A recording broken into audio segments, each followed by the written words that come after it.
Welcome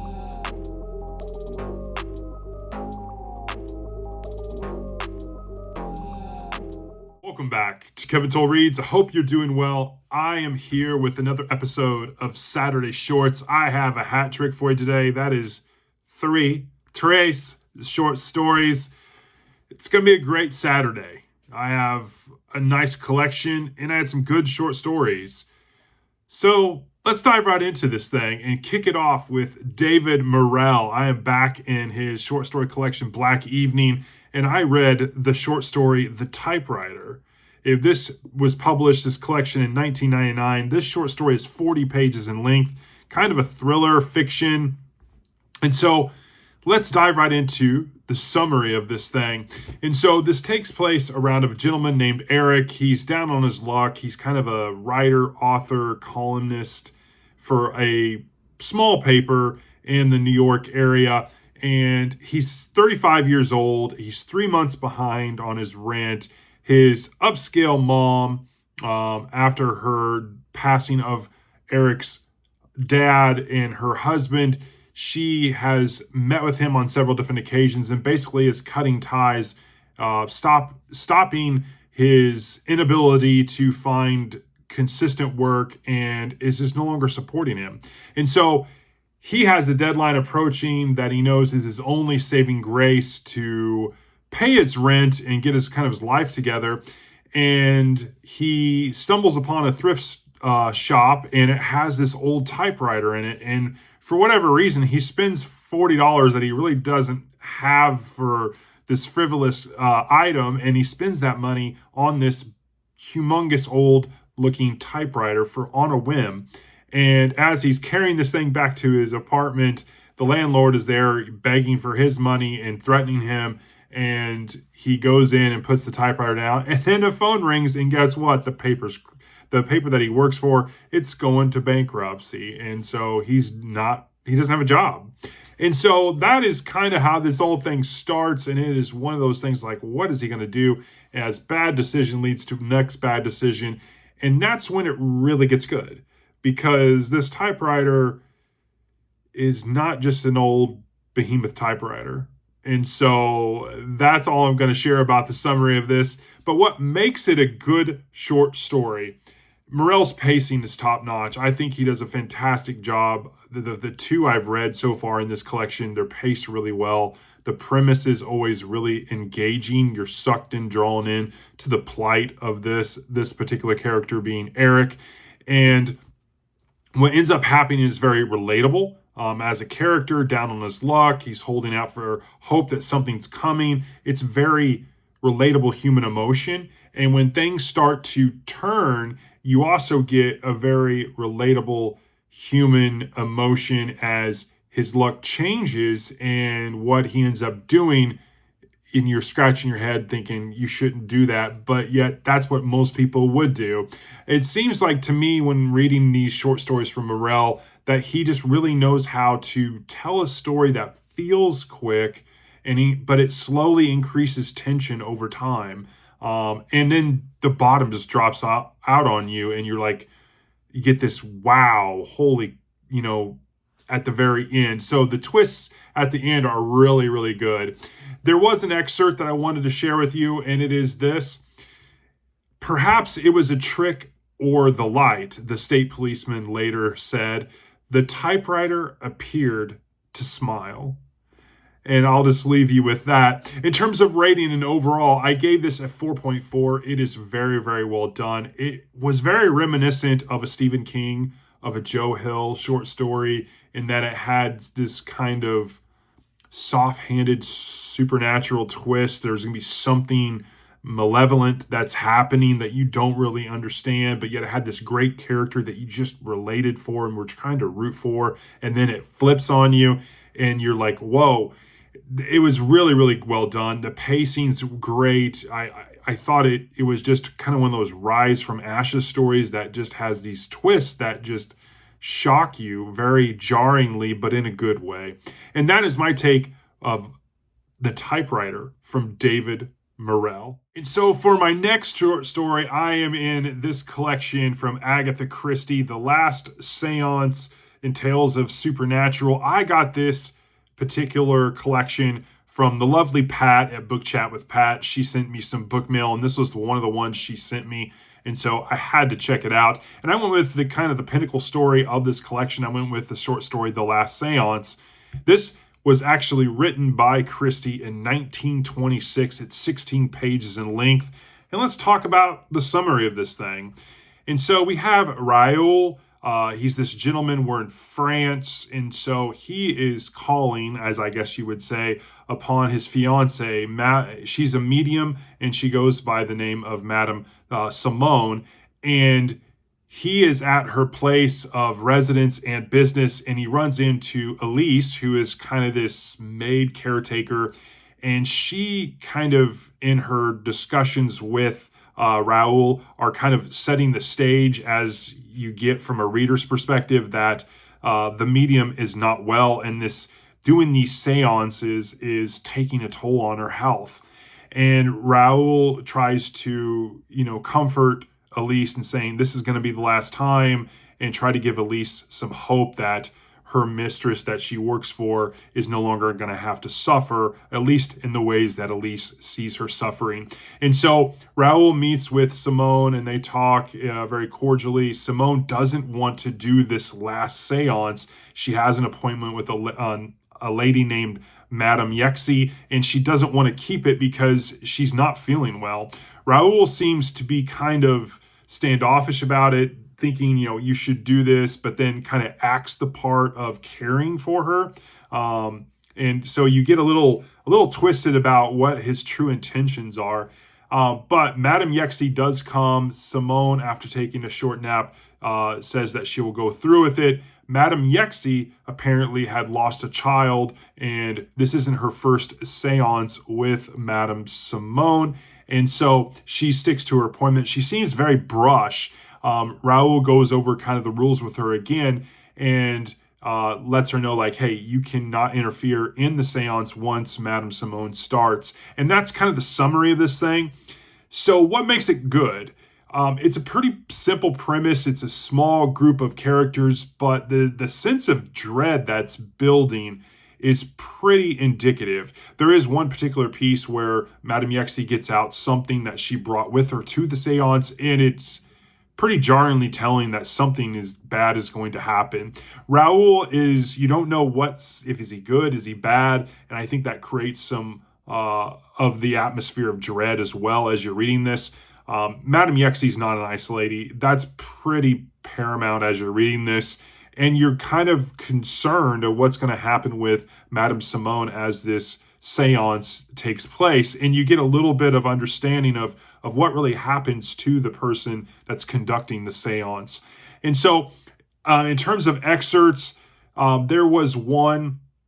It is when Raoul and Madame Yexi are in kind of the sitting room waiting to go in and meet with Simone.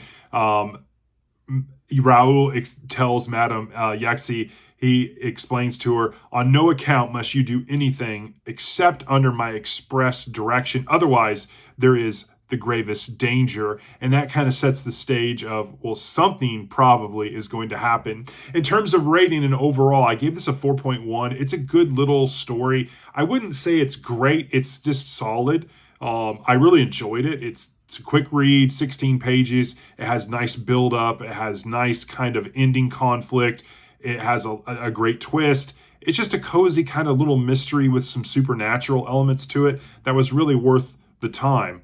I could see a lot of good ones in this as well. And so that is my take of The Last Seance by Agatha Christie. I gave it a 4.1. So now we're at the third and final entry of this episode of Saturday Shorts, the third short story.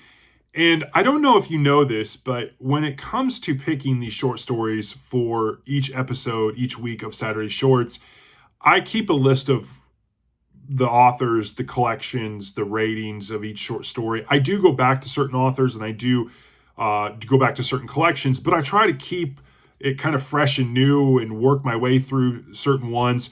It does become hard when I come across ones that are from different authors or are in different collections that I really, really enjoy. And so I have to kind of temper my expectations a little bit. But there is times where I'll get one and I start reading and I'm like, it's just not really connected for me. And I will put it aside and try to find something else.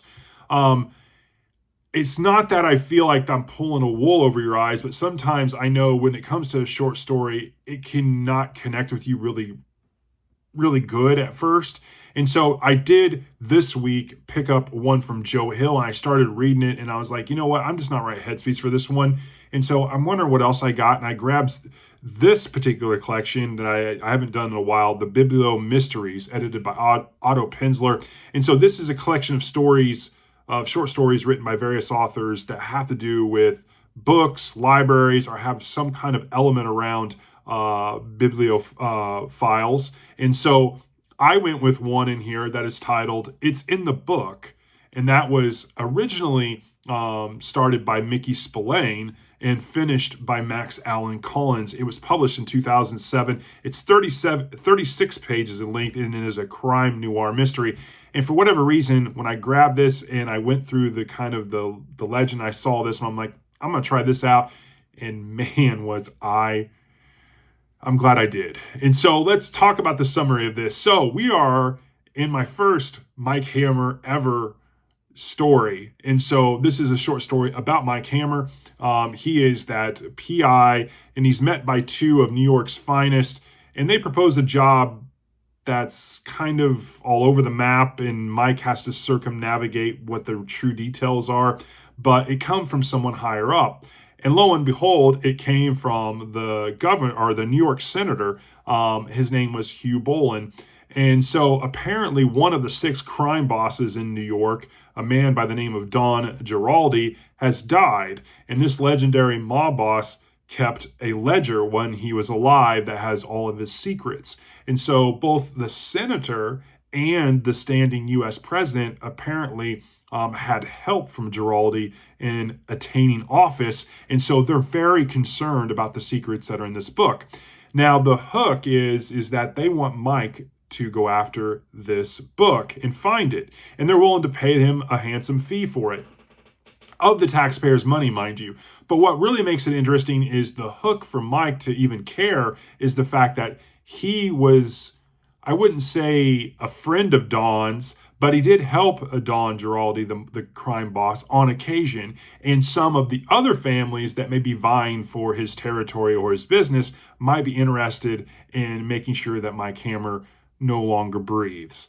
And so they want him to find this. It has damaging information. And so that's when this kind of story takes off. But lo and behold, the senator and the president aren't the only ones trying to find this, and they want to do it under the rug.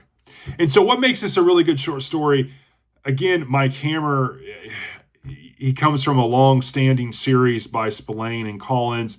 It's crime noir. It's right up my alley. I've never read Mike Hammer before, so a short story like this is a great introduction, and man, was I impressed. I think I really should change my channel and just do crime noir, pulp noir, 50, 60, 70 stories. I really should. And then maybe throw in some short stories as well and just forget about everything else. But I'm not going to. But I definitely can see myself later this year really spending a lot of time going through some of these crime noir books. John McDonald, Ed McBain, getting into the Mike Hammer series, and maybe, blowing up my goals. But we'll see. It's just a great story. I like the writing. I instantly connected with it. It's fast-paced, stripped down, boiled. There's a cat and mouse, obviously here. There's great twists. Hammer is a really interesting character. He has some side characters, a lady that helps him that may be on and off again. I think her name was Velda.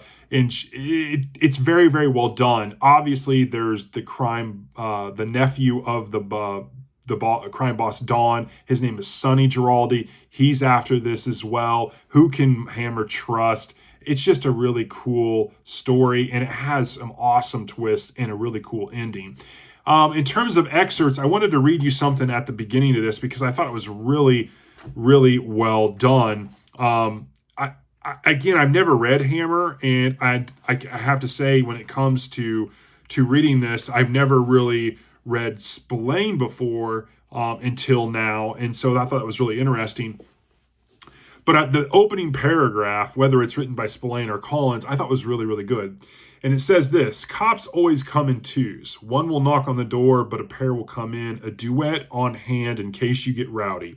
One uniform drives the squad car, the other answers the radio. One in plain clothes asks the questions, the other takes the notes. Sometimes I think the only time they go solo is to the dentist, or to bed, or to kill themselves. And that was the opening paragraph of this thing. Another one, what I thought was really indicative of this writing that I just really enjoy, there was one part where Hammer is meeting with the senator and he slides into this presidential suite at this hotel. And he says this, he says, "I was seated on a nearby couch with more well-upholstered curves than a high-ticket call girl." And I thought it was really indicative. In terms of rating, I give this a 4.6. Really enjoyed meeting Mike Hammer for the first time. Max Allan Collins did a great job, because I read also in the kind of the co-author notes at the beginning that Spillane started this and it was an unfinished manuscript. When Collins picked it up to write it for this collection, he believes that Spillane had written this around the early 80s, and that's kind of how he time-stamped it, but it's not for certain. I thought that was a really interesting kind of aside.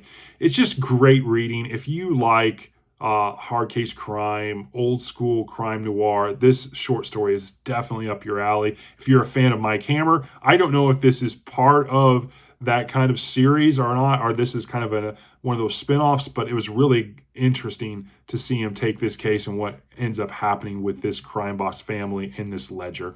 And so that is my final episode, our final take on this episode of Saturday Shorts. I had 3 good ones this week. It was definitely well worth changing it up and going after this one from Spillane and Collins. I hope you enjoy this, and I hope you have a great rest of your weekend, and I will talk to you all in the next one. Thanks.